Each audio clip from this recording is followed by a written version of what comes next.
Hello and welcome back, guys. So, in this particular problem, what we need to do is we need to determine if a student has passed or failed. Right? It's a easy problem. Right? We can simply check if the score is 50 or above.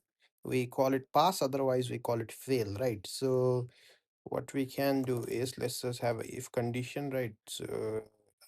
Uh, so if score is greater or equals to 50, what do? We return pass. Right, else we return fail. Right, that's it. That's all we need to do. Right, it should work just fine. It's a very easy problem. Let's submit the code. Okay, so yeah, thank you for your time.